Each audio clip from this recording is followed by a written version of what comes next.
Hi everyone! In today's Law Chat episode 101, I will be teaching you how to raise capital for your business. In part one of this series, I talked about what you needed to do before you raise the capital, all the things that needed to get done, so please do go catch that on Law Chat 101.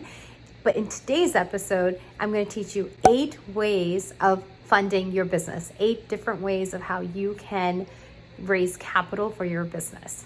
Here we go. My name is 𝐲𝐨𝐿, and I am a lawyer in Houston, Texas, and this information that I'm sharing with you is for informational purposes only and for educational purposes only.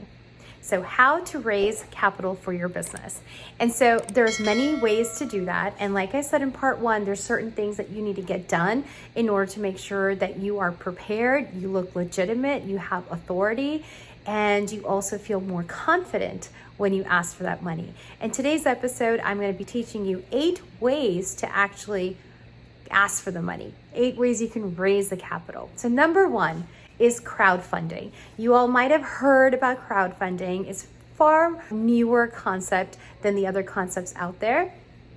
And crowdfunding, one of the most popular tools out there or platforms is called Kickstarter. So crowdfunding is literally just that, calling to a crowd and asking them to fund your project or to fund your business.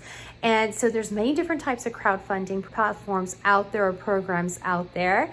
And it just depends on the type that you are getting into. So some might be where you are just asking for money. It's literally is pure money coming your way, donations almost to be exact. The second type could be equity, where the people who are investing get some form of equity into your business, where they get money back because they have put money into your business. The other kind just could be that people are giving the money to you, they're loaning the money to you, and then they'll probably get something in return, whether that is with interest or whether that is some product or service or something like that. So there's many different types of platforms out there for crowdfunding, but just make sure that you've read the requirements for that platform, because they're all different nuances and what's allowed and what's not allowed. The last thing you want to do is apply for one of those platforms or start something and not know the details where the terms and conditions come into play. So please read those.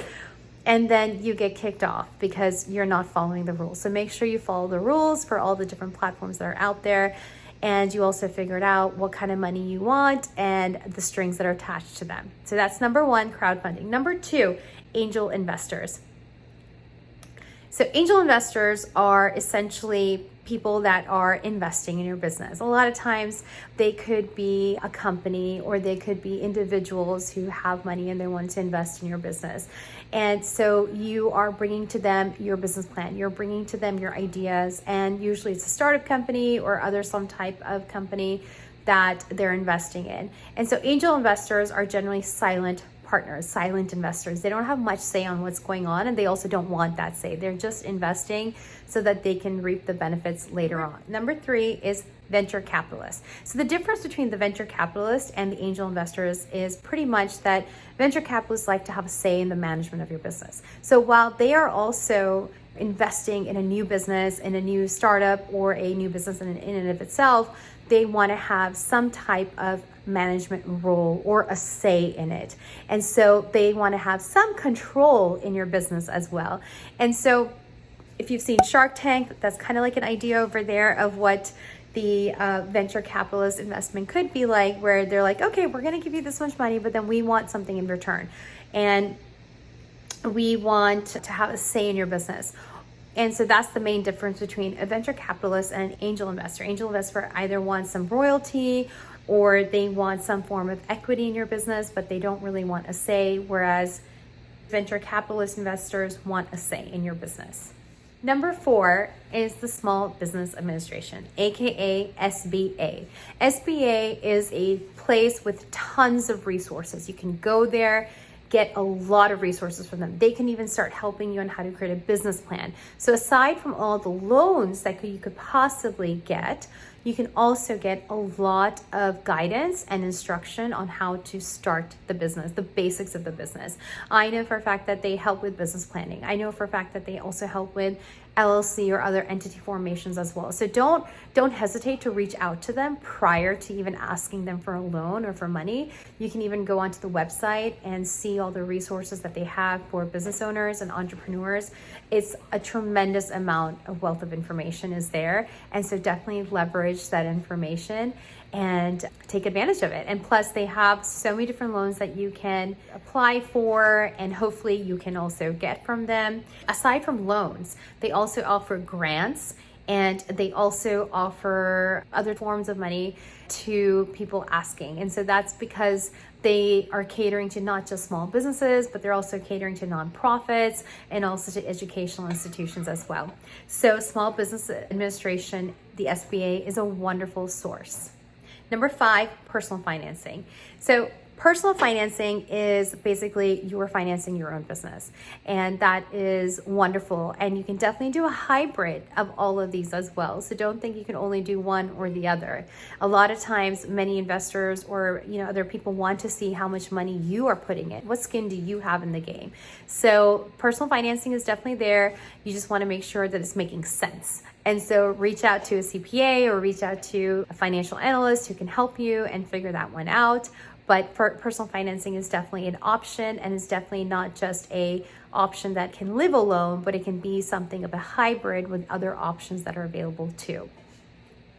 Number 6, friends and family. Okay, so friends and family can come in the form of crowdfunding too, but friends and family, if they're not coming through a platform through crowdfunding, then obviously the terms and conditions of that is different. A lot of times people don't want to go to very sophisticated or formal ways of getting money because, again, there's a lot of formalities in the paying back and maybe a lot of complications that can also occur. So friends and family is always a great spot to start. Aside from your personal finances, you can also go to the friends and family and ask them for money. Now, I do urge you that if you are asking for money, that you're very clear with the expectations that everybody has, and you're also very clear with a contract. Don't be scared to have that contract there, because those contracts are there to protect everybody's interest, but also to tell everybody that I'm serious and I really believe in what we're doing. And I really want to make you know that this is going to be a good thing and that you can trust me. So contracts do not show the lack of trust, but in fact, it's the opposite, because you're getting into something that's contractually, legally binding, and you're putting it on paper, and it's a must. So that way everybody's expectations are literally managed. So friends and family, great spot. So don't be scared to ask them for money, but of course, have a business plan, have all those things that I talked about in part 1 ready to go. So that way you're not confused and they're not confused on what's going on. Number 7, bank loans. So bank loans is literally going to your bank and asking for money. Sometimes that just might be the best thing. Small business loans are sometimes better than investors. In fact, a lot of investors might say, hey, I don't think you need investors right now. I don't think you need investing money. You need just a loan.